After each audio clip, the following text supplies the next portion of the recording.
Minsan talaga may mga tatanggalin ng Panginoon sa buhay natin.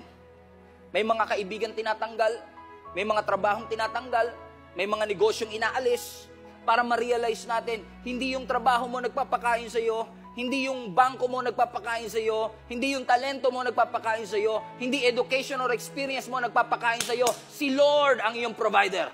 That He is your Jehovah Jireh. He will supply all your needs according to His riches in glory.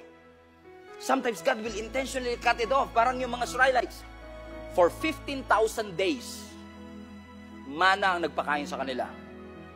And yet, pagdating nila sa promised land, the manna was cut off. Hindi aksidente. Na pagtungtong nila sa promised land, ginupit ng Lord yung source nila sa mana. Yes, yun ang nagdala sa kanila sa promised land. Yes, yung mana na yun ang nagpakain sa kanila for a season. Pero hindi nila destiny na kumain ng mana forever. Let me repeat, hindi nila destiny na kumain ng wilderness food forever.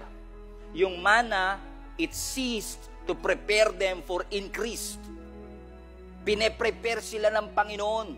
So kung may mga limitations minsan sa buhay natin, hindi yan tinatanggal ng Panginoon para dagdagan yung hirap natin, dagdagan yung pasakit natin, kundi gusto lang ng Panginoon na makita natin yung ating limitasyon para makita natin yung tunay na dependence natin ay nasa ating Panginoon talaga.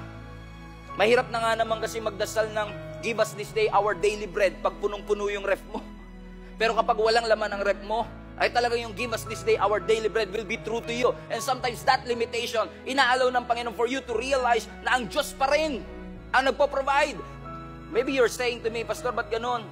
I'm counting on that contract, on that business.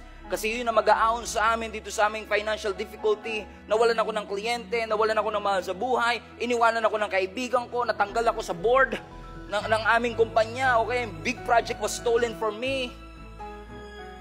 Pero hindi tatanggalin ng Lord ang isang bagay kung wala siyang ipapalit sa atin.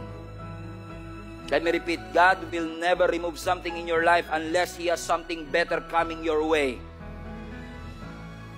So sometimes you have to say goodbye to the wilderness food and say hi to the promised land food. May rejection kasi may redirection. Minsan nire-reject ng Lord ang mga broke, tinatanggal ng Lord ang resource para i-redirect ka sa mas maganda, sa mas maayos. It may look like a setback, but that is a setup for a better provision that God wants to show you, God wants to give to you. Palapakan natin ang ating Panginoon.